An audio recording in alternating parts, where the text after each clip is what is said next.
ज्ञानातिमिरन्धस्य ज्ञानञ्जनाशलाकया चक्षुरुन्मीलितं येन तस्मै श्रीगुरुवे नमः। श्रीचैतन्यमहाभीष्टं स्थापितं येन भूतले स्वयं रूपं कदा महितं ददाति स्वप्नदान्तिकम्।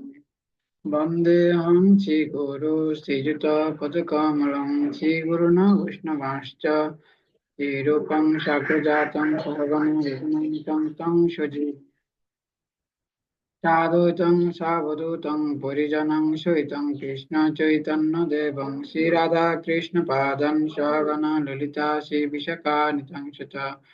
हे कृष्ण करुणा सिंधु दीनबन्धु जगत्पते गोपेश गोपिका कांत राधा नमस्ते। तप्त कांचन गौरांगी राधा वृंदावनेश्वरी विश्वभानुसुते देवी प्रणमामि हरिप्रिये। नीलाचल नीलाशाय नित्याय परमात्मने बलभद्र सुभद्रावं जगन्नाथाय ते नमः। जय श्री कृष्ण चैतन्य प्रभु नित्यानंद श्री अद्वैत गदाधर शिवासादि गौरभक्तबिंद। हरे कृष्णा कृष्णा कृष्णा हरे हरे हरे राम राम राम हरे हरे। नमो महावदन्याय कृष्ण प्रेम पदायते कृष्णाय कृष्ण चैतन्य नामे गौरतिसे नमः। नित्यानंद नमस्तेभ्यं प्रेमानंद पदायिने कुलकुलमशनाशाय जन्नवाय पते नमः। बिन्दाय तुलसीदेवाय पियाय केशवस्य विष्णुभक्तिपदे देवी सत्यवते नमो नमः। पञ्चकल्पतरुश्च कृपासिन्धुभ्यः च पतितानां पावनेभ्यो वैष्णवेभ्यो नमः। नमो विष्णुपादाय कृष्णपृष्ठाय भूतले श्रीमते जयपताकाशामिनेति नामिने।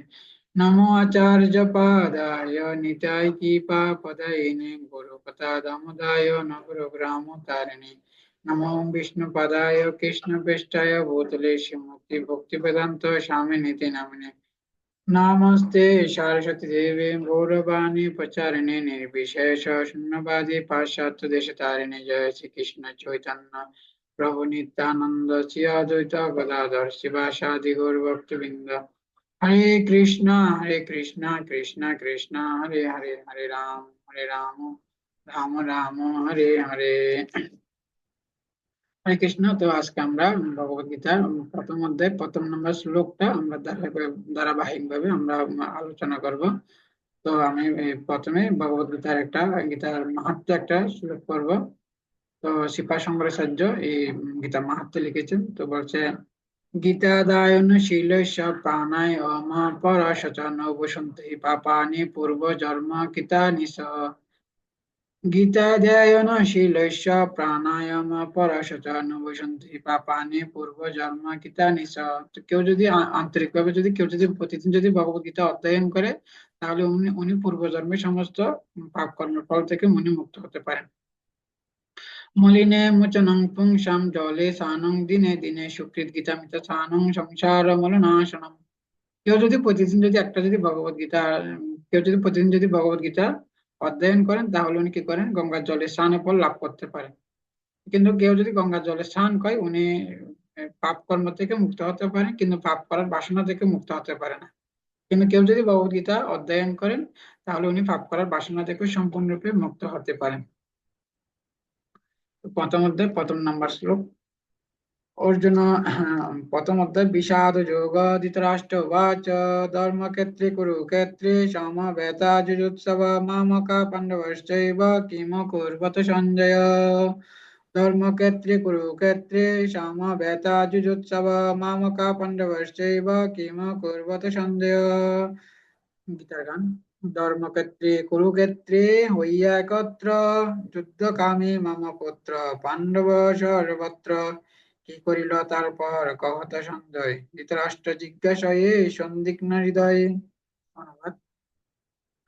ধৃতরাষ্ট্র জিজ্ঞাসা করলেন, হে সঞ্জয়, ধর্মক্ষেত্রে যুদ্ধ করার মানসে সমবেত হয়ে আমার পুত্র এবং পাণ্ডব পুত্ররা তারপর কি করলো। তো এখানে ধৃতরাষ্ট্র প্রশ্ন করছেন।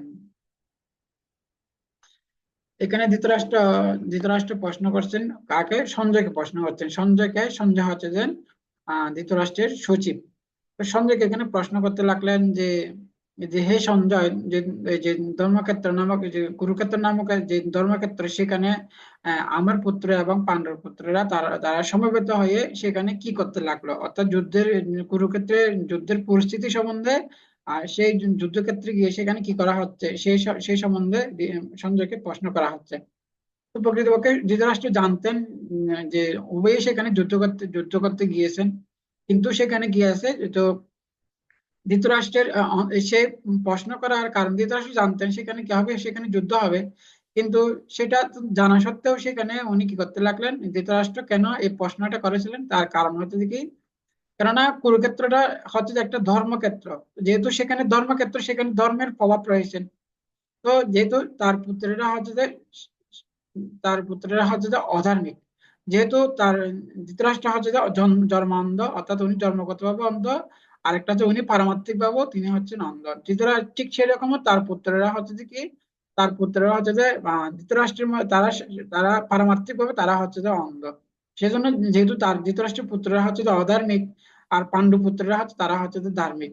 তো যেহেতু পাণ্ডুপুত্র এবং যে যে ধৃতরাষ্ট্রের পুত্ররা সেখানে কি করেছেন, সেখানে কুরুক্ষেত্র, এই যে কুরুক্ষেত্র নামক স্থানে তারা সেখানে যুদ্ধ করার জন্য সমবেত হয়েছেন। তো যেহেতু কুরুক্ষেত্র সেটা হচ্ছে যে ধর্মক্ষেত্র, সেখানে ধর্মের প্রভাব রয়েছে। তো ধৃতরাষ্ট্র চিন্তা করতে লাগলো যে কি, যে আমার পুত্ররা যেহেতু অধার্মিক, তারা যদি সে কুরুক্ষেত্রে, সেখানে কুরুক্ষেত্রে ধর্মের প্রভাব রয়েছে, তারা গিয়ে তাদের কোনো কি মন পরিবর্তন হয়ে গেল নাকি? তো তারা যদি বলে যে হ্যাঁ হ্যাঁ ঠিক আছে, তোমরা ভাই ভাই, এখন আমরা যুদ্ধ করবো না, যুদ্ধ করাটা ঠিক হবে না, এখন আমরা কি করব, আমরা আপস মীমাংসা করে ফেলবো, যে আমাদের জায়গাগুলা জমিগুলো কি করে ফেলবো, যে আমাদের রাজ্যটা আমরা হাফ হাফ করে ভাগ করে নিয়ে নেব। তো যদি ধৃতরাষ্ট্র চিন্তা করতেছে যে যদি আমাদের কি থাকে, আমরা আমরা আমাদের আমার পুত্ররা যদি কি করেন, তারা যদি হাফ হাফ ভাগ তারা যদি আপস মীমাংসা করে ফেলে, তাহলে কি হয়ে যাবে, তাদের তাদের যে ধৃতরাষ্ট্রের পুত্রদের যে তাদের ভাগ বটোয়ারায় কম পড়ে যাবে। তো এটা হচ্ছে যে ধৃতরাষ্ট্রের প্রশ্ন।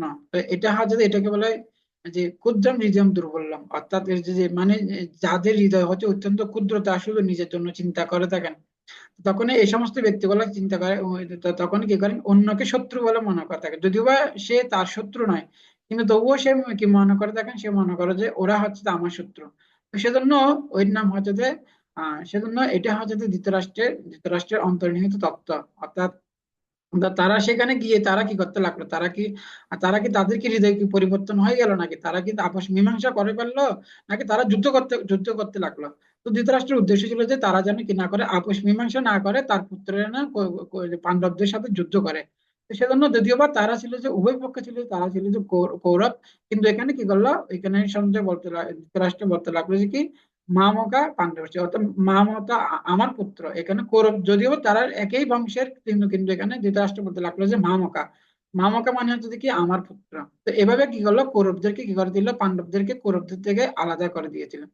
তো এটা ছিল যে ধৃতরাষ্ট্রের প্রশ্নের অন্তর্নিহিত তত্ত্ব হচ্ছে সেটা। তো সঞ্জয় এর প্রশ্নের উত্তরে কি করলো, সঞ্জয় জানিয়ে দিল যে কি, যে সঞ্জয় বলতে লাগলো যে কি, তো এই যে ধৃতরাষ্ট্রের এই প্রশ্নের একটা শ্লোকের ধৃতরাষ্ট্রের প্রশ্নের মাধ্যমে গেছে পুরো ভগবত গীতাটা দাঁড়িয়েছে। তো ধৃতরাষ্ট্র এইভাবে প্রশ্ন করেছেন, আর পুরো ভগবত গীতাটা কি করা হচ্ছে, পুরো ভগবত গীতাটা এই ধৃতরাষ্ট্রের একটা প্রশ্নের উত্তরে এটা দাঁড়িয়ে রয়েছে। তো কিন্তু এই যে সঞ্জয় কি করলেন, ধৃতরাষ্ট্রের প্রশ্নের উত্তর কি দিয়েছেন, এটা হচ্ছে ভগবত গীতার 18 অধ্যায়ের অন্তিম নাম্বার শ্লোকে, 78 নম্বর শ্লোকে। সেখানে সঞ্জয় বলতে লাগলো কি, যত্র যোগেশ্বর কৃষ্ণ যত্র পাত্র ধনুর্ধর তত্র শ্রী বিজয় ভূতা ধ্রুবা নীতি মতিমামা। তো সঞ্জয় বলতে লাগলেন, যেখানে ভগবান শ্রীকৃষ্ণ উপস্থিত, সেখানে সেখানে সমস্ত শ্রী বিজয়, সেখানে লক্ষ্মী দেবী সেখানে বিদ্যমান, এখানে সেখানে তাদের সেখানে সেখানে জয় সম্পূর্ণরূপে সুনিশ্চিত। যেহেতু পাণ্ডবদের দলে যেখানে সেখানে সেখানে ভগবান শ্রীকৃষ্ণ সেখানে রয়েছেন, এবং তাদের সম্পূর্ণরূপে তাদের জয় সুনিশ্চিত।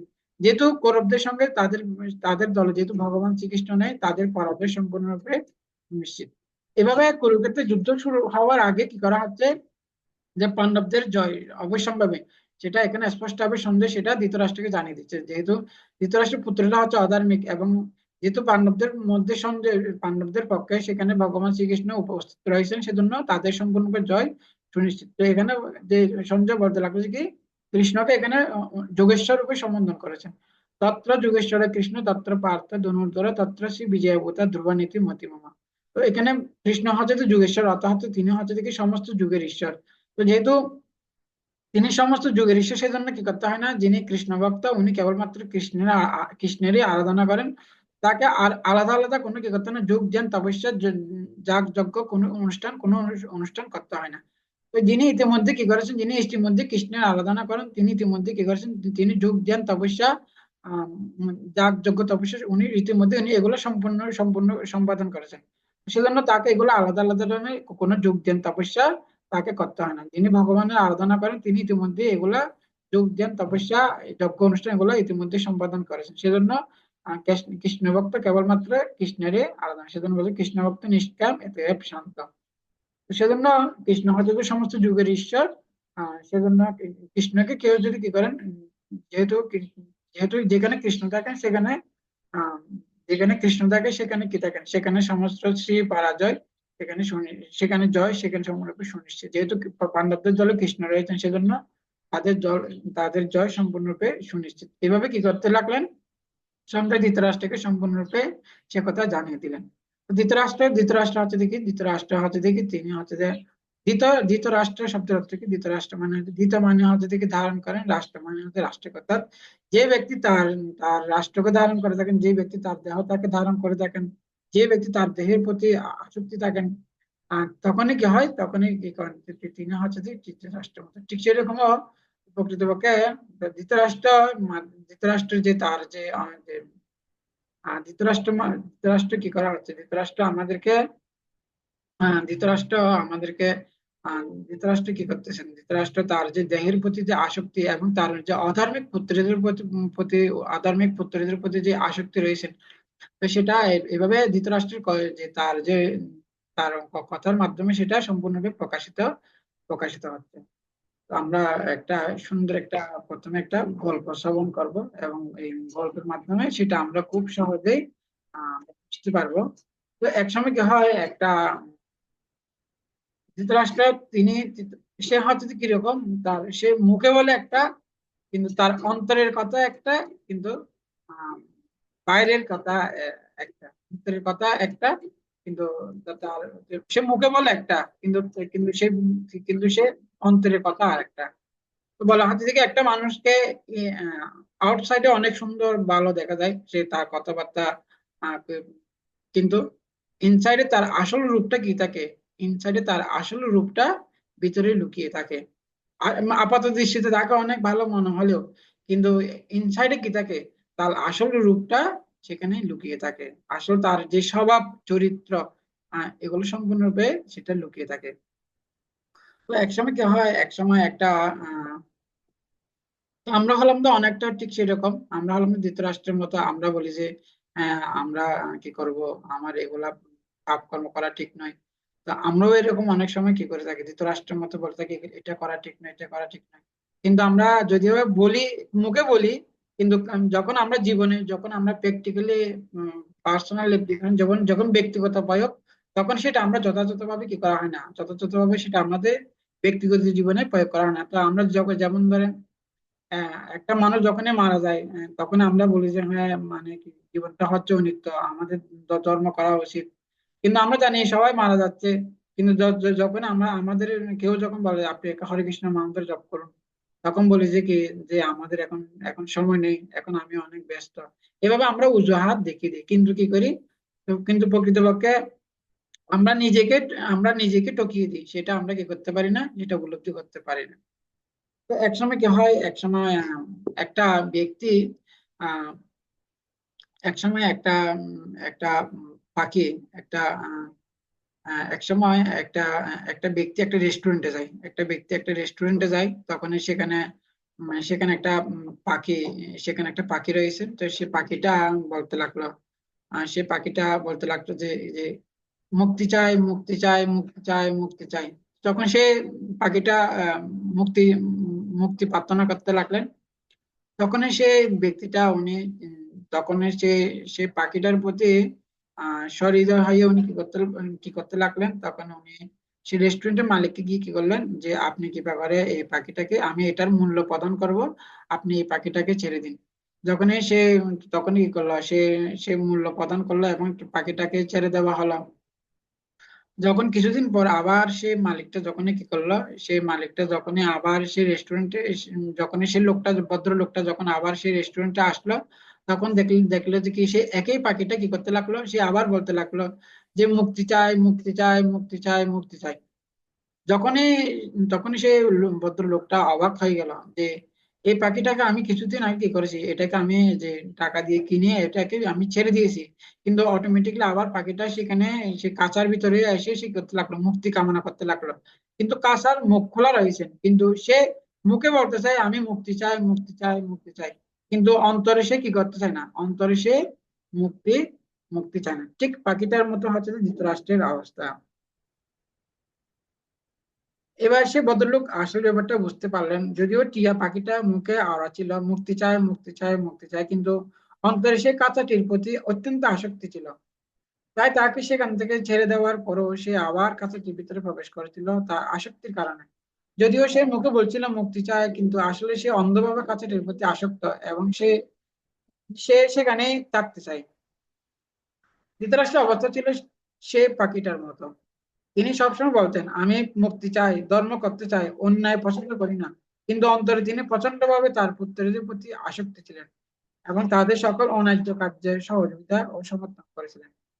ধৃতরাষ্ট্র সনদ সনদ সুজাত নামক এক মহান ঋষির কাছ থেকে মুখ্য ধর্ম সম্পর্কে উপদেশ নিয়েছিলেন। তিনি বিদুরের কাছ থেকে বিভিন্ন সময়ে ধর্ম কর্তব্য বিষয়ে উপদেশ নিয়েছিলেন, এবং মহাভারতে একটা অংশ আছে যেটাকে বলা হয় বিদুর নীতি।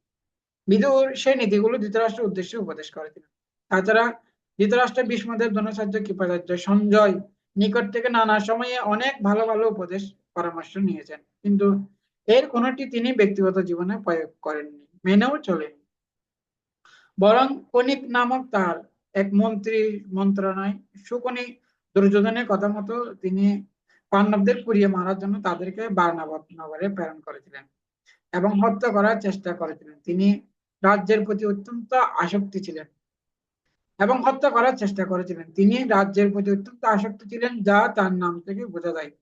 ধৃত ধৃত মানে ধরে রাখা, আর রাষ্ট্র মানে রাজ্য। সুতরাং ধৃতরাষ্ট্র শব্দের অর্থ যিনি তার রাজ্যকে ধরে রাখতে চান যে কোনো মূল্যে। দৈহিকভাবে তিনি যেমন অন্ধ ছিলেন, তেমনি পারমার্থিকভাবে তিনি ছিলেন অন্ধ, আর সে কারণে কুরুক্ষেত্রের যুদ্ধে অবশ্যম্ভাবী হয়ে পড়েছিল। তো শিল প্রপাত প্রবচন, শিল প্রপাত বলছে এই জড়জগতের সব হচ্ছে যে তো শিল প্রপাত বলছেন এই জড়জগৎ হচ্ছে যে কি ঈশান্বিত জগৎ।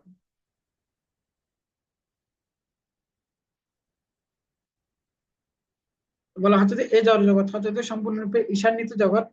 তো তো বলা হচ্ছে যে কি এই জগৎ হচ্ছে যে কি চিন্ময় জগতের বিকৃতি প্রতিফলন। তো এই জগৎ ছাড়া আরেকটা জগৎ রয়েছে যেটা হচ্ছে যে চিন্ময় জগৎ, সেখানে কোনো সেটা হচ্ছে যে বৈকুণ্ঠ, যেখানে কোনো কোনটা নেই। কিন্তু এই জগৎটি সবসময় হচ্ছে যে কি এই জগৎটা হচ্ছে কোনটাময় জগৎ, এখানে হচ্ছে যে সবসময় উদ্বেগ ও উৎকণ্ঠাময় জগৎ হচ্ছে যে এই জগৎ। আর এই জগৎটা হচ্ছে যে কিসের জগৎ, এই জগৎটা হচ্ছে যে এই জগৎটা হচ্ছে যে কি ই- আহ, এই জগতে মানুষ হচ্ছে যে কি ঈর্ষাপরায়ণ, অর্থাৎ আমরা সবাই হলাম যে কি ঈর্ষাপরায়ণ, কিন্তু আমরা প্রকৃতপক্ষে কার প্রতি ঈর্ষাপরায়ণ? বলা হচ্ছে যে কৃষ্ণ বলি সে যে ভোগবাঞ্ছা করে, নিকটস্থ মায়া তারে জাপটিয়া ধরে। তো প্রকৃতপক্ষে আমরা হলাম যে কৃষ্ণের প্রতি ঈর্ষাপরায়ণ। আমরা যেহেতু অনাদিকাল ধরে, হ্যাঁ, কৃষ্ণ বলি সে জীব অনাদিরে বহির্ভূত।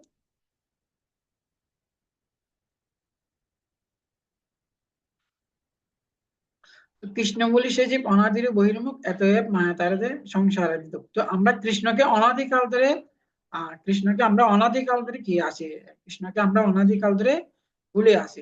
তো আসলে আসলে আসলে আমরা কৃষ্ণের প্রতি কি পরায়ণ, ঈশ্বর পরায়ণ। কৃষ্ণ যদিও বা তিনি হচ্ছে যে কি আহ সমস্ত কিছুর ভোক্তা, তো আমরা চিন্তা করছি আমরা কেন ভোগ করবো। তো এভাবে আমরা কি হয়ে পেরেছি, চিন্ময় জগতে যখন ছিলাম তখন আমরা কৃষ্ণের প্রতি ঈশ্বর পরায়ণ হয়ে পেরেছি। তখন আমাদেরকে ভগবান কি করেছেন, এই জড় জগৎ সৃষ্টি করেছেন, এবং ভগবান বলছে তুমি কি করো, তুমি তো এখানে তো আমি একমাত্র ভোক্তা, তুমি সেখানে গিয়ে কি করো, তুমি সেখানে গিয়ে ভোগ করতে পারবে। তখন আমাদেরকে ভগবান কি করেছেন, এই জগৎ প্রেরণ করেছেন। তো আমাদের আমাদের কর্তব্য হচ্ছে কি করা, আমরা যখন কৃষ্ণকে ভালোবাসবো, কৃষ্ণকে যখন আমরা প্রেম ভক্তি করে যখন তার সেবা করবো, তখন আমরা কি করতে পারবো, এই হিংসা থেকে আমরা আমরা ঈর্ষা থেকে আমরা মুক্ত হতে পারবো। তো একমাত্র এই কৃষ্ণ ভাবনামৃত হচ্ছে কাজের জন্য, এই কৃষ্ণ ভাবনামৃত হচ্ছে যে সে নির্মৎসর ব্যক্তিদের জন্য। তো এই কৃষ্ণ মাত্র যারা এই কৃষ্ণ ভাবনামৃত কারা আস্বাদন করতে পারবেন? যারা সমস্ত ঈর্ষা থেকে যারা মুক্ত হয়েছেন, তারা কি করতে পারবেন? এই গীতার জ্ঞান লাভ করতে পারবেন। হ্যাঁ, ভগবত গীতায় কৃষ্ণ এবং সে কথা অর্জুনকে বলছেন, ইদম তুতে গুহত্তম প্রবক্ষ্যামি অনুসুয়াবা। অনুসুয়াবা মানে কি? তুমি নির্মৎসর, অর্জুনকে বলছো কি, হ্যাঁ, তুমি নির্মৎসর বলে তোমাকে আমি জ্ঞান প্রদান করেছি। হ্যাঁ, জ্ঞান ও বিজ্ঞান সহিতম যজ্ঞেত মুখ্যসে অশুভাত। এখন তুমি কি করো? এই জ্ঞানটাকে বিজ্ঞান করবো, তাহলে তুমি এই অশুভ থেকে মুক্ত হতে পারবে। সেজন্য সেজন্য ভাগবতম বলা হচ্ছে, ধর্ম পজ্জিত কৈতব অত্র কর্ম নির্মৎসরণাম শতাম। এই সমস্ত ধর্মকে বাতিল করে দিয়ে এখানে কি করা হচ্ছে? পরম নির্মৎসরণম, এখানে পরম ধর্মকে প্রতিষ্ঠা করা হচ্ছে। এবং কি, এটা কারা আস্বাদন করতে হবে? যারা পরমহংস। এবং শতাম মানে হচ্ছে যে সাধু। সেই সাধুদের জন্য হচ্ছে যে কি, সেই সাধু পরমহংস সাধুদের জন্য হচ্ছে যে কি, এই অমর পুরাণ শ্রীমদ্ ভাগবতম। ঠিক সেরকম এই ভগবত গীতাটা কারা আস্বাদন করতে পারবেন? যারা সম্পূর্ণরূপে নির্মৎসর হয়েছেন, যারা ঈর্ষা থেকে মুক্ত হয়েছেন, তারা কি করতে পারবেন? এই ভগবত গীতার জ্ঞানটা তারা আস্বাদন করতে পারবে।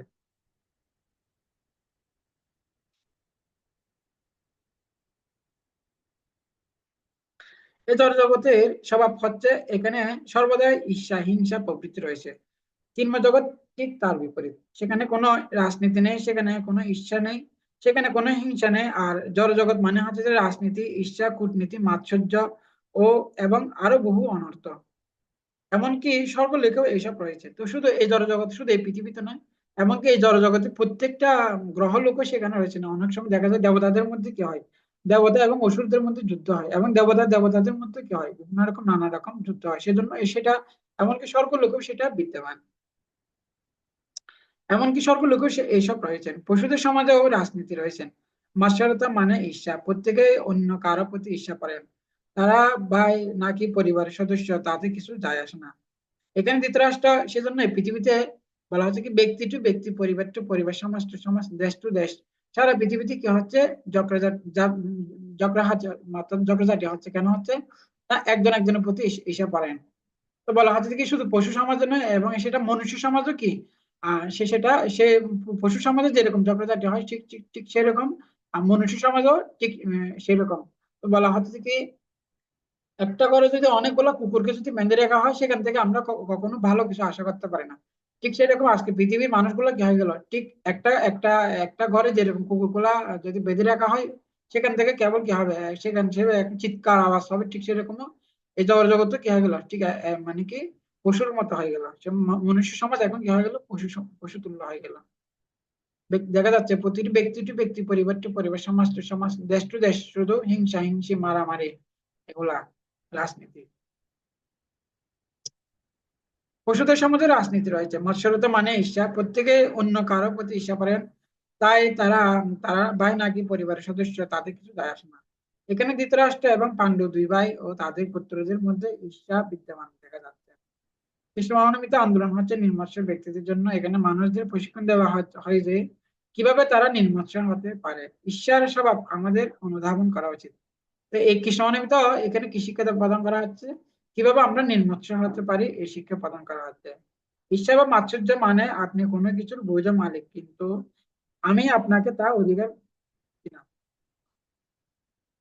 যদিও আপনি হচ্ছেন মালিক, কিন্তু আপনাকে কি করা হচ্ছে না, অধিকার প্রদান করা হচ্ছে না। সরকারের উচিত সকলের প্রতি সমভাবাপন্ন হওয়া। যেভাবে ভগবান সকলের প্রতি সমদর্শী, রাজ্য বা সরকারের প্রধানকে অবশ্যই ভগবানের প্রতিনিধি হতে হবে। সেজন্য বৈদিক সভ্যতা অনুসারে রাজাকে ভগবানের মতো সম্মান করা হয়। রাজাকে বলা হয় নরদেব, অর্থাৎ নররূপে ভগবানের প্রতিনিধি। কোনো জীবের প্রতি তার ঈর্ষা পরায়ণ হওয়া উচিত নয়। তো রাজা হচ্ছে যে কি, রাজা রাজা হচ্ছে যিনি ভগবানের প্রতিনিধি। সেজন্য উনি কি করবেন? রাজাকে উনি কেবলমাত্র শুধু মানুষকে উনি পোষণ করবেন না তাই নয়, উনি এমনকি পশু পাখি কীট পতঙ্গ, সে রাজ্যে যারা বাস করে সবাইকে কি করা উচিত? সমস্ত জীবের প্রতি তাকে সমদৃষ্টি হওয়া উচিত। সেজন্য একজন রাজা কখনো কি করতে পারে না, পশু হত্যা কখনো অনুমোদন পালন করতে পারে না। তো নররূপে নরদেব, অর্থাৎ নররূপে ভগবানের প্রতিনিধি, কোন জীবের প্রতি তার ঈর্ষাপরায়ণ হওয়া উচিত নয়, বিশেষ করে যারা তার রাজ্যে জন্মগ্রহণ করেছে তাদের প্রতি। আমরা এখানে আমরা দেখছি যে ধৃতরাষ্ট্র হচ্ছেন ঈর্ষাপরায়ণ। ধৃতরাষ্ট্র জানতেন যে শ্রীকৃষ্ণ হলেন ভগবান, এবং শ্রীকৃষ্ণ চাচ্ছেন উভয় পক্ষের মধ্যে সমঝোতা হোক। সহযোগিতা বিদ্যমান থাকুক। কৃষ্ণ জানতেন যে ধৃতরাষ্ট্র ভালোভাবে সরকার চালাতে পারবে না, সেজন্য কুরুক্ষেত্র যুদ্ধে প্রাক্কালে শ্রীকৃষ্ণ তার দূত হিসেবে ধৃতরাষ্ট্রের নিকট অক্রুরকে প্রেরণ করেছিলেন। অক্রুর বুঝতে পেরেছিলেন যে ধৃতরাষ্ট্র কিছু পরিকল্পনা করেছেন। তিনি তাকে বলেছিলেন, কেন আপনি এসব দুষ্ট পরিকল্পনা করছেন? কৃষ্ণ তা চান না। কিন্তু ধৃতরাষ্ট্র সব জেনে বুঝে ভদ্রভাবে বলেছিলেন যে তিনি শ্রীকৃষ্ণের নির্দেশ পালন করতে পারবে না। এটা হচ্ছে জড়জাগতিক মানুষের স্বভাব। তারা জেনে শুনে বুঝেই পাপ করে। চোর জানে যে সে যদি চুরি করে সে বন্দী হবে, শাস্তি হবে, কিন্তু কিন্তু তবুও সে চুরি করে। তো তো এখানে বলা হচ্ছে কি, প্রকৃতপক্ষে আমরা ঈর্ষাটা কার প্রতি? আমরা ঈর্ষাটা হচ্ছে যে কৃষ্ণের প্রতি। যেভাবে সেটা আমরা সেটা ধৃতরাষ্ট্রের মাধ্যমে সেটা শিক্ষা প্রদান করা হচ্ছে। তো একসময় কৃষ্ণ উনি শান্তির বাণী নিয়ে এসেছিলেন, তখন কি করেছিল ধৃতরাষ্ট্রের পুত্ররা? তখন কি করেছিলেন? কৃষ্ণকে শিকল দিয়ে বেঁধেছিলেন। এবং অক্রূর কি করেছিলেন? ধৃতরাষ্ট্রকে বুঝিয়েছিলেন। কিন্তু ধৃতরাষ্ট্র ভদ্রভাবে কি করেছিলেন? ধৃতরাষ্ট্র ভদ্রভাবে জানিয়ে দিয়েছিলেন যে কি, আমি কৃষ্ণের নির্দেশ পালন করতে পারবো না। যদিও ধৃতরাষ্ট্র জানতো যে কি সেটা কি হচ্ছে। ধৃতরাষ্ট্র জানতো যে এটা পাপ কর্ম, সম্পূর্ণরূপে এটা হচ্ছে যে পাপ কর্ম। এবং চোর জানে যে কি চুরি করলে পাপ হবে, তবুও সে কি করে? তো চোর জানে যে সেটা চুরি করলে পাপ হবে, তবুও সে কি করে? চুরি করে। কেন? সে ধন সম্পদের প্রতি আসক্ত। ঠিক সেরকম ধৃতরাষ্ট্র জানতো যে কি, এই যে এটা এটা আমার অন্যায় হচ্ছে, এটা হচ্ছে আমার আমার ভাইয়ের সন্তান, এবং তাদের কি করা উচিত? তাদেরকে কি করা উচিত? তাদেরকে সমানভাবে অধিকার প্রদান করা উচিত। কিন্তু তবুও কি হতো, যেহেতু সে ধন সম্পদের প্রতি আসক্ত রয়েছেন, তার পুত্রদের প্রতি, অধার্মিক পুত্রদের প্রতি আসক্ত রয়েছেন, তবু উনি কি করতে পারলেন না? উনি যদিও না, উনি হা করতে পারলেন না, উনি না শব্দটা ব্যবহার করলেন, যে কেননা তার অধার্মিক পুত্রের প্রতি আসক্তি থাকার কারণে উনি কি করতে পারলেন? ভগবানের নির্দেশকে কি করলেন উনি?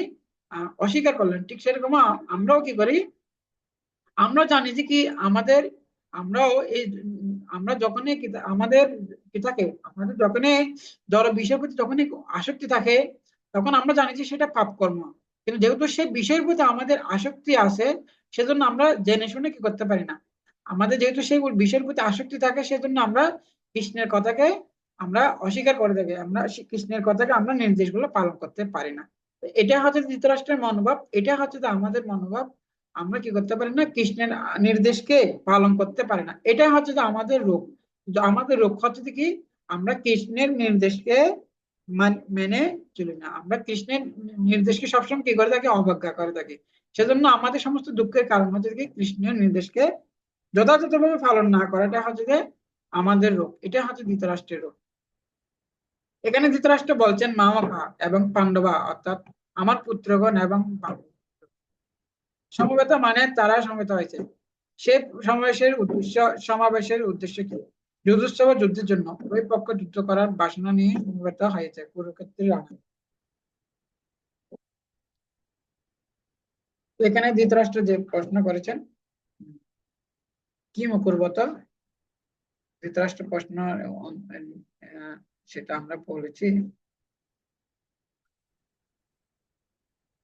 তো কুরুক্ষেত্র নামক স্থানের যে তাৎপর্য, কুরুক্ষেত্র কোনো কাল্পনিক স্থান নয়, বা যা অনেক গর্দভ ভাষ্যকারেরা বলে থাকে, কিছু প্রাকৃত ভাষ্যকার জল্পনা কল্পনা করে যে দেওয়া হচ্ছে যে কুরুক্ষেত্র পঞ্চপাণ্ডব হচ্ছে যে পঞ্চ ইন্দ্রিয়, কৃষ্ণ হচ্ছেন মুক্ত আত্মা, এবং অর্জুন হচ্ছে যে বদ্ধ জীবাত্মা নির্দেশক। সারা বিশ্বে অনেক অভক্ত কর্তৃক জল্পনা কল্পনার উপর ভিত্তি করে রচিত ভগবত গীতায় অনেক ভাষ্য রয়েছে। তো বাজারে অনেকগুলো ভাষ্য রয়েছে, তারা এইভাবে কি করে থাকেন? জল্পনা কল্পনা প্রসূত তারা কি করে থাকেন? গীতার ভাষ্য তারা বলে থাকেন। এইসব ভাষ্যকারেরা স্বীকার করে না যে কুরুক্ষেত্র একটি ঐতিহাসিক স্থান যা আজও বিদ্যমান। অর্জুন, যুধিষ্ঠির, ভীষ্ম, দুর্যোধন প্রভৃতি মহাভারতের সমস্ত চরিত্রে বাস্তব, তারা সত্য, ঐতিহাসিক, সত্যি, বিজ্ঞান, তারা সত্যি সত্যি ছিলেন। এমনকি ঐতিহাসিক স্থান সম্পর্কিত আধুনিক গবেষক ও বিজ্ঞানীরা 5,000 বছর পূর্বে শ্রীকৃষ্ণ নামক ব্যক্তিত্ব এবং অত্যন্ত উন্নত দ্বারকা নগরীর অস্তিত্বের প্রমাণ পেয়েছে। এই সকল সংগৃহীত ঐতিহাসিক বিভিন্ন প্রমাণগুলো বর্তমানে কুরুক্ষেত্রে জাদুঘরে প্রদর্শন করা হয়। সেই কারণে এই ঐতিহাসিক সত্যকে বিকৃতি করা কিংবা তা এই রূপক অর্থ করা সমীচীন নয়। এরকম অনেক জল্পিত বাস্তবে প্রয়োগযোগ্য না হওয়ায় পুরানো লাইব্রেরিতে ধুলি আবৃত অবস্থা করে রয়েছে। ভগবান শ্রীকৃষ্ণের প্রতি সুপ্ত ভক্তি জাগ্রত করার মতো শক্তি এইসব এইসব অবকাশ নেই। যা হোক, আন্তর্জাতিক কৃষ্ণ মহানবী সংঘ প্রতিষ্ঠাতা আচার্য ছিল এসি ভক্তিবেদান্ত স্বামী প্রভুপাদ ভগবত গীতা যথাযথ উপস্থাপনের কয়েক বছরের মধ্যে সারা বিশ্বের হাজার হাজার মানুষ কৃষ্ণ ভক্তে পরিণত হয়েছে। এটি হচ্ছে ভগবত গীতার শ্রীকৃষ্ণের প্রদত্ত শিক্ষার কোনরূপ পরিবর্তন না করে উপস্থাপনের শক্তি। তো অনেকে মনে করে থাকেন কি গীতা, ভগবত গীতাটা হচ্ছে একটা কাল্পনিক, ভগবত গীতাটা হচ্ছে যে একটা মনুষ্য রচিত অথবা এরকম, কিন্তু প্রকৃতপক্ষে ভগবত গীতা কোনো কি নয়, এটা হচ্ছে কাল্পনিক কোনো নয়, এটা হচ্ছে যে মানুষের রচিত না, এটা হচ্ছে যে স্বয়ং পরমেশ্বর ভগবান শ্রীকৃষ্ণের মুখ নিঃসৃত বাণী। এবং সেটা শুধু তাই নয়, সেটা কি করেছেন ভগবান শ্রীকৃষ্ণ স্বয়ং, এটা কুরুক্ষেত্রের রণাঙ্গনক নামক স্থানে সে এই ভগবত সে সে, সেখানে ওই যে মহাভারতের যুদ্ধের প্রারম্ভে পাককালে কি করা হয়, পাককালে এই ভগবত গীতার জ্ঞান অর্জুনকে প্রদান করেছিলেন। তো সেজন্য এই ভগবত গীতাটা হচ্ছে, এটা হচ্ছে বাস্তব সত্য। এবং সে মহাভারত যুদ্ধ সেখানে হয়েছে এবং কুরুক্ষেত্র নামক স্থানটা সেটা হচ্ছে পরম সত্য, সেটা এখন কি এখনো পর্যন্ত সেই স্থান বিদ্যমান রয়েছে। এরকম নয় যে কি এটা এটা কোনো কল্পনা জল্পনা কল্পনা প্রসূত, আহ সেরকম নয়, এটা হচ্ছে যে বাস্তব সত্য। এবং কি এখনো কি রয়েছে সে, আহ সে কুরুক্ষেত্রে এখনো রয়েছেন, ঐতিহাসিক স্থান সে এখনো রয়েছেন। এবং সেখানে কি করা হয়, এবং ভগবান শ্রীকৃষ্ণ যে আবির্ভূত হয়েছেন সেখানে উনি দ্বারকা নগরী নির্মাণ করেছেন, সেটা সেখানে দ্বারকা শহরের নিচে কি করেছেন, সেটা কি করেছেন সে আহ, সাগরে সেটা ডুবিয়ে রয়েছেন। এখনো কি করা হচ্ছে, বৈজ্ঞানিকরা সে দ্বারকা নগরকে কি করেছেন, তারা উদ্ধার করেছেন। তো তো বলা হচ্ছে যে কি, মনে করুন আপনি কিছু কিনেছেন, সাধারণত আমরা এর গুণগত মানের সাথে দামের সাথে তুলনা করব। আহ, আমরা চিন্তা করব আমি যত টাকা দিয়ে জিনিসটা কিনছি তার বিনিময়ে আমি সেটা থেকে কি সুবিধা পাবো।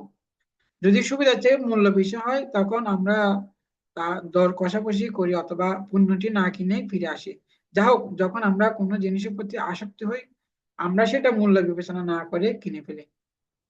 যেমন ধরুন, আমরা যদি কোনো বস্তুর প্রতি যখন আসক্তি থাকে তখন সেটা যদি অনেক মূল্যবান হলেও তখন আমরা সে কি করি না, টাকার দিকে আর তাকাই না, তখনই জিনিসটা কি করে ফেলি, জিনিসটা আমরা ক্রয় করে ফেলি। যেমন কোনো অ্যান্ড্রয়েড ও কোনো মোবাইল ফোন অথবা এই ধরনের কোনো ইলেকট্রনিক কোনো বস্তু যখন আমাদের চয়েস হয় তখনই কি হয়, অথবা কোনো আমাদের পরা জামা কাপড় যখন আমাদের সেটা যখন সেই বস্তু যখন আমাদের যখন পছন্দ হয়, তখন এটার প্রতি আসক্তি হয়, তখন আমরা সেটা অনেক, তখন আর সেটা মূল্যের দিকে না থাকি, তখনই কি করে থাকি সেই জিনিসটা আমরা ক্রয় করি।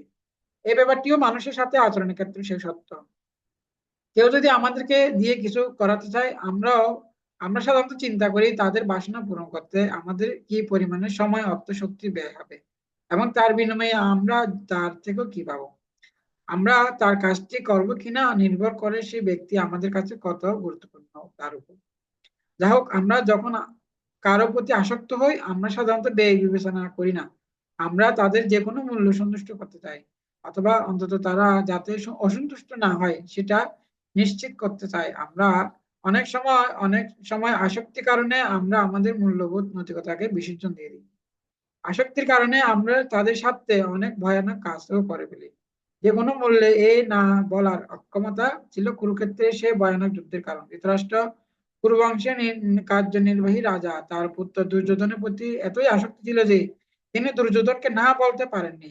এমনকি যখনই দুর্যোধন পাণ্ডবদের প্রতারিত অপমানিত হত্যা করার প্রয়াস করেছিল তখনই নয়, গীতার প্রথম শ্লোকে মামকা পাণ্ডবা পদের মাধ্যমে প্রকাশিত হয়েছে যে ধৃতরাষ্ট্র নিজের পুত্রদেরকে আপন এবং তার ভাই পাণ্ডুর পুত্রদেরকে শত্রু বলে গণ্য করেছেন। তাই ধৃতরাষ্ট্রের কাছ থেকে আমরা শিখতে পারি যে কিভাবে না বলার অক্ষমতা মাঝে মাঝে ভয়ানক পরিণতি ভয়ে আনতে পারে।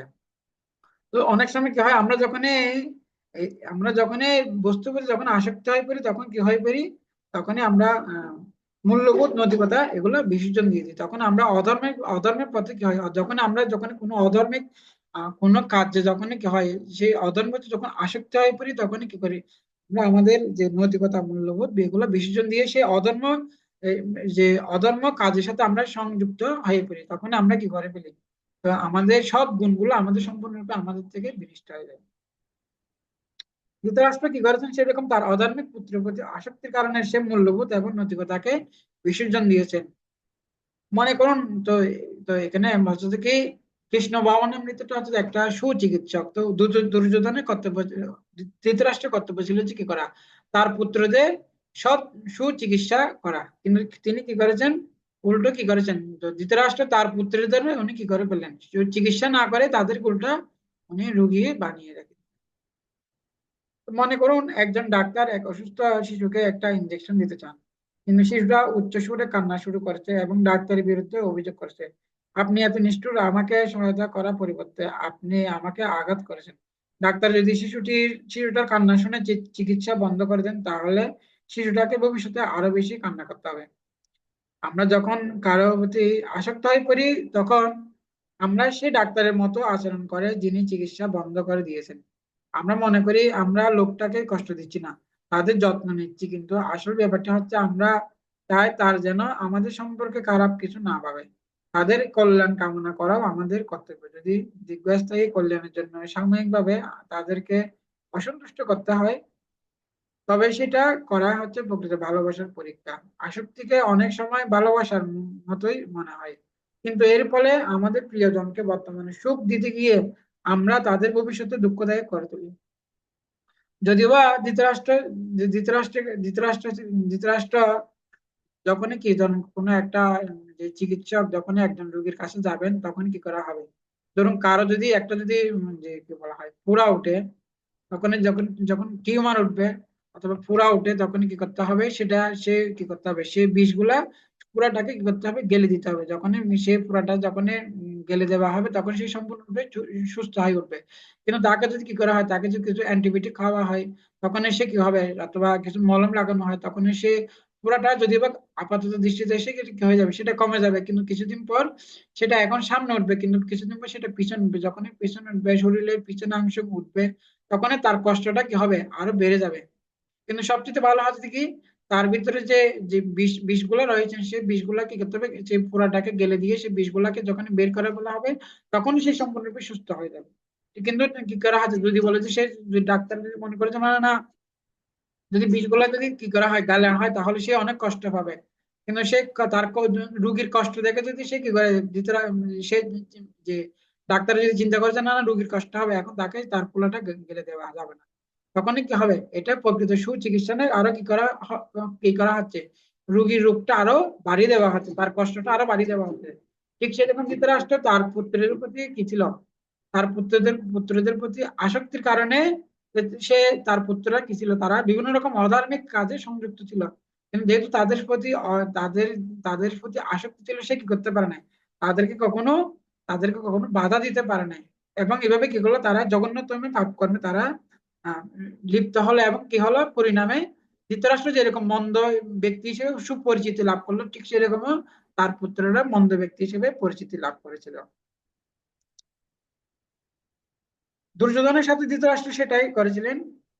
আর ধৃতরাষ্ট্র যেহেতু দুর্যোধনের সাময়িকভাবে অসন্তুষ্ট করতে চাননি, তাকে বাধা দেননি, তাই দুর্যোধনের অন্যায় করার প্রবৃত্তি বহুগুণে বেড়ে গিয়েছিল, এবং তার ফলে কুরুক্ষেত্রের ধ্বংসাত্মক যুদ্ধে দুর্যোধনকে মরতেও হয়েছিল। পুত্রের বেশি যত্ন করতে গিয়ে ধৃতরাষ্ট্র শেষ পর্যন্ত পুত্রকে হারিয়েছিলেন, এবং এভাবে ইতিহাসের পাতা ধৃতরাষ্ট্র দুর্যোধন দুই মন্দ ব্যক্তি বলে নাম লেখালেন। তো এভাবে যে তার পুত্রদেরকে কি করলো, যে ধৃতরাষ্ট্র তার পুত্রদেরকে যে বাধা না দেওয়ায় কি হলো, তার পুত্ররা অধার্মিক পুত্র হিসেবে তারা স্বীকৃতি লাভ করেছিলেন, এবং কি করলো এবং তারা কি হলো, যে জীবনের অর্থাৎ ধৃতরাষ্ট্রের পুত্ররা তাদের কি করতে হলো, কুরুক্ষেত্রের রণাঙ্গনে তাদেরকে দেহত্যাগ করতে হলো, এবং সম্পূর্ণরূপে সে কি করতে হলো, তার পুত্রদের বিনাশ উনি নিজস্ব চোখে সেটা দর্শন করতে হয়েছেন। এটা হচ্ছে যে কি, অধর্মকে কেউ যখন প্রশ্রয় দেবে, তখন তার ফলটাও এভাবে তাকে ভোগ করতে হবে। সেজন্য কখনো কি করা উচিত নয়, যে কেউ যদি অধার্মিক পুত্র জন্ম দিয়ে থাকেন, তখন তাকে কি করতে হবে, পরিণামে অনেক শাস্তি ভুগতে হয়। সেজন্য শাস্তি বলা হচ্ছে যে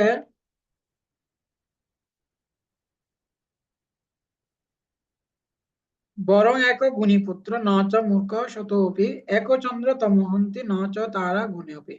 অর্থাৎ অসংখ্য পুত্রের চেয়েও গুণী পুত্র একজনই ভালো।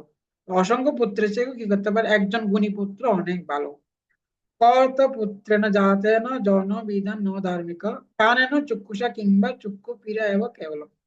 বলা হচ্ছে যে কি, যে যে শত শত সন্তান জন্ম দেওয়ার চাইতেও একজন ধার্মিক পুত্র জন্ম দেওয়া অনেক ভালো। কেননা বলা হচ্ছে যে কি একটা সূর্য কি করতে পারে, পুরো ব্রহ্মাণ্ডকে আলোকিত করতে পারে।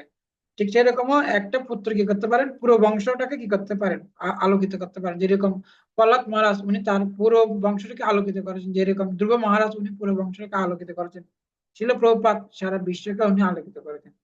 ঠিক সেরকম একজন সন্তান, সুসন্তান কি করতে পারেন, পুরো আহ বংশটাকে কি করতে পারেন, আলোকিত করতে পারেন। বলা হচ্ছে যে কি যে পুত্র হচ্ছে অধার্মিক তিনি হচ্ছে যে কি কানা চোখের মতো। তিনি হচ্ছে যে যেরকম একজন কানা চক্ষু, যেরকম আহ একজন যে যে যার চোখ অন্ধ, সে কি করতে পারে না, তার সে সে যে যে কারো যদি চোখ অন্ধ হয় সে কোনো কাজে আসে না। ঠিক সেরকম হচ্ছে যে অধার্মিক পুত্র হচ্ছে যে কানা চোখের মতো, যার কোনো সে সে কোনো কাজে আসে না। সেটা সে সে কখনো কি করতে পারে না, তার মাতা পিতার কোনো মঙ্গল করতে পারে না। সেরকম অধার্মিক পুত্র কি করতে পারে না, কখনো তার মাতা পিতার মঙ্গল করতে পারে না।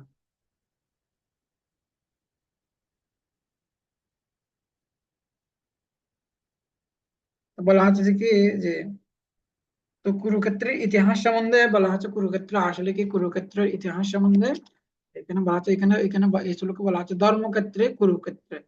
তো কুরুক্ষেত্র নামক কুরুক্ষেত্র সম্বন্ধে এখানে কুরুক্ষেত্রের যে ঐতিহাসিক এবং এটা হচ্ছে যে কুরুক্ষেত্রের ইতিহাস সম্বন্ধে এখানে বলা হচ্ছে। মহাভারতের 16 পর্বে বলা হয়েছে যে কুরুরাজ ওই স্থান কর্ষণ করেছিলেন বলে এর নাম কুরুক্ষেত্র। তো কুরু নামে একজন রাজা রয়েছেন, উনি কি করেছেন, তিনি স্বর্ণের লাঙ্গল দিয়ে কি করেছেন, সে কুরুক্ষেত্রকে উনি কি করেছেন, উনি কর্ষণ করেছেন। সেজন্য যেহেতু কুরুরাজ উনি উনি স্বর্ণের লাঙ্গল দিয়ে কি করেছেন, এই কুরুক্ষেত্রকে উনি কর্ষণ করেছেন। সেজন্য এই স্থানের নাম হচ্ছে যে কুরুক্ষেত্র। রাজা ওই স্থান কর্ষণ করতে আরম্ভ করলে দেবরাজ ইন্দ্র সেখানে আগমন করে। কর্ষণের কারণ জিজ্ঞাসা করলে কুরুরাজ বললেন, হে পুরন্দর, যে সকল ব্যক্তি এই ক্ষেত্রে দেহত্যাগ করবে তারা স্বর্গলোক গমন করবে। দেবরাজ এই উত্তরে তাকে উপহাস করে স্বর্গে গমন করলেন। রাজা ইন্দ্রের উপহাস বিচলিত না হয়ে একান্ত মনে ভূমি কর্ষণ করতে লাগলেন। দেবরাজ বারবার কুরুর সামনে আগমন পূর্বক তাকে উপহাস করতে লাগলেন, কিন্তু মহিপতি কিছুতেই বিরত হলেন না। অবশেষে ইন্দ্র দেবগণের বাক্য অনুসারে কুরুর নিকট আগমন করে বললেন, আর তোমার কষ্ট করার প্রয়োজন নেই। আমি বলছি যে যারা এই স্থানে আলস্য শূন্য হয়ে অনাহারে প্রাণ ত্যাগ করবে অথবা যুদ্ধে বানাহত হয়ে নিহত হবে তারা নিশ্চয়ই স্বর্গ গমন করবে। তো বলা হচ্ছে যে কি কুরু নামক স্থানে ওই কুরু রাজা যখন সেই স্থানকে কর্ষণ করেছিলেন, তখন সে দেবরাজ ইন্দ্র সে কি করেছিলেন, তাকে পরীক্ষা করেছিলেন, তাকে বিভিন্ন রকম তাকে উপহাস করতে লাগলেন। তখন কুরুরাজ সে ইন্দ্রের কথাকে তোয়াক্কা না করে উনি নিজের মনের গতিতে উনি কি করতে লাগলেন, সেই কুরুক্ষেত্র স্থানকে উনি কর্ষণ করতে লাগলেন। তখন উনিকে আশীর্বাদ প্রদান করেন যে এই স্থানে যারা দেহত্যাগ করবে তারা সবাই স্বর্গলাভ স্বর্গপ্রাপ্তি হবে। তো কুরুরাজ এই স্থানে যজ্ঞ করেছিলেন, সেখানে হাজার হাজার মুনি ঋষি এসে যোগদান করেছিলেন। এখানে ব্রহ্মাও যজ্ঞ করেছিলেন, মহামুনি বিশ্বমিত্র এই কুরুক্ষেত্রে তপস্যা সিদ্ধি লাভ করেছেন। এবং অর্থাৎ এখানে বিভিন্ন ব্রহ্মা এখানে এসে যজ্ঞ করেছিলেন, বিশ্বমিত্রী এখানে এসে তপস্যা করেছিলেন, এবং দধিচি মুনি উনি যখন স্বর্গের রাজা ইন্দ্রকে হার দিয়েছিলেন সেটাও এই স্থানে দিয়েছিলেন। এবং তপস্যার অনুকূলে পরিবেশের কারণে এখানে বহু মুনি ঋষি বাস করতেন। ভগবান রামচন্দ্র উনি পূর্বপুরুষকে পিণ্ডদান করার জন্য উনি কুরুক্ষেত্র নামক স্থানে উনি এসেছিলেন। এবং পরশুরাম 21 বার উনি কর্তৃ নিধন করে উনি এখানে এসে কি করেছিলেন, উনি তার পাপ থেকে মুক্ত হয়েছিলেন এবং পিতৃতর্পণ করেছিলেন। শাস্ত্রমতে সূর্য গ্রহণকালে কুরুক্ষেত্রের হৃদয়ে স্নান করা পুণ্যপদ বলে বসুদেব ও অগ্রসেনের সঙ্গে শ্রীকৃষ্ণের কৈশোর কুরুক্ষেত্রে এসেছিলেন। এবং শ্রীকৃষ্ণ আহ উনি কৈশোর কালে উনি কি করেছিলেন, বসুদেবের সাথে উনি এখানে এসেছিলেন। এজন্য কুরুক্ষেত্রে প্রতিটি ধূলিকণাকে পরম পবিত্র বলে মনে করা হয়। তো জাবাল উপনিষদে বলা হয়েছে যে এই যে লিখিত আছে যে যোদনা কুরুক্ষেত্রম দেবানাম দেবযোজনম সর্বেশাং ভূতানাং ব্রহ্ম সদনম। অর্থাৎ এই যে কুরুক্ষেত্র নামক তীর্থ এটি সকল দেবতাদের যজ্ঞভূমি, সকল প্রাণের ব্রহ্মজ্ঞানের উদ্যোগ ক্ষেত্র। মহাভারতের বনপূর্ব মহিষী পুলস্ত্য ভীষ্মকে বলেছেন, সর্বপ্রকার প্রাণী এই তীর্থ দর্শন মাত্র পাপ হতে বিমুক্ত হয়। যে ব্যক্তি সর্বদা বলে যে আমি কুরুক্ষেত্রে গমন করব, কুরুক্ষেত্রে বাস করব, সেই ব্যক্তি সমস্ত পাপ হতে পরিত্রাণ পায়। কুরুক্ষেত্রে ধূলিকণাও দুষ্কৃতিকারীকে পরম পথ প্রদান করতে পারে। উত্তরে সরস্বতী, দক্ষিণে দিশোদতী। তো কুরুক্ষেত্রের উত্তরে রয়েছেন সরস্বতী নদী এবং দক্ষিণে রয়েছেন দিশোদতী নদী রয়েছে। এই দেব নদী দ্বয়ের মধ্যবর্তী স্থান হচ্ছে কুরুক্ষেত্র। যারা এই কুরুক্ষেত্রে বাস করে তারা তাদের সুরলোকে বাস হয়। শতপথ ব্রাহ্মণে পাওয়া যায় যে কুরুক্ষেত্রং দেব যজন্মাস তস্মাৎ দাহ কুরুক্ষেত্রং দেব যজনম। ধৃতরাষ্ট্র যুদ্ধক্ষেত্রকে ধর্মক্ষেত্রে বিশ্লেষণ প্রয়োগের দ্বারা ব্যক্ত করেছে যে যে এই স্থানের প্রভাব মানুষের মন পরিবর্তন হয়ে যায়। এমনও হতে পারে যে ধর্মক্ষেত্রের প্রভাব ধর্মশীল পাণ্ডবদের মন সত্যগুণের প্রভাবে কুলক্ষয় জনিত অধর্ম এবং গুরুবধ আদি হিংসারূপ অধর্ম হতে বিরত হয়।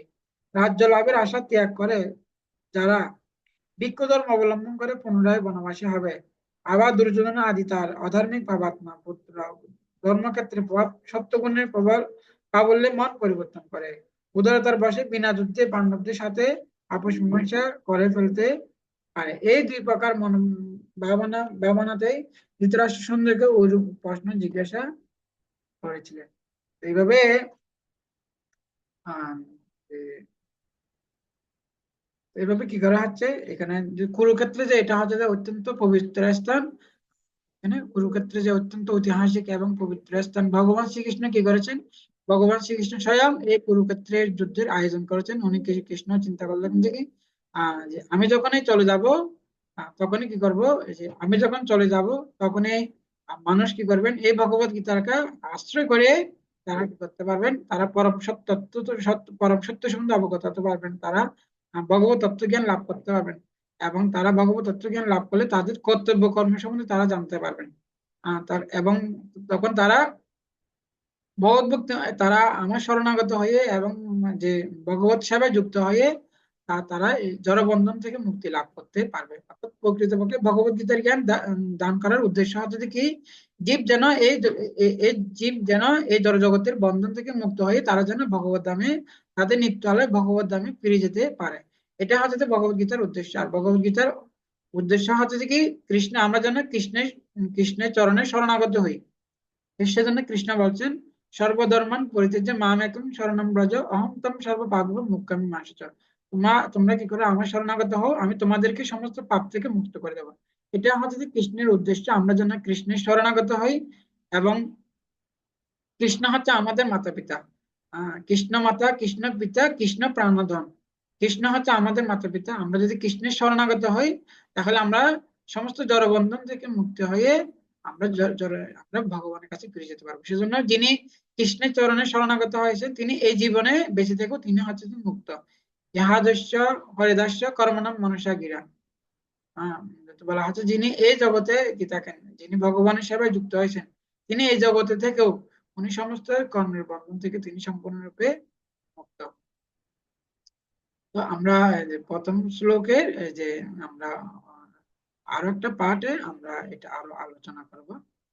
তো সব ভালো থাকবেন। বাঞ্ছা কল্পতরুভ্যশ্চ কৃপাসিন্ধুভ্যশ্চ পতিতানাং পাবনেভ্যো বৈষ্ণবেভ্যো নমো নমঃ। হরে কৃষ্ণ কৃষ্ণ কৃষ্ণ হরে হরে, হরে রাম রাম রাম হরে হরে। জয় শ্রীমদ্ ভগবদ গীতা কি জয়, শ্রীল প্রভুপাদ কি জয়।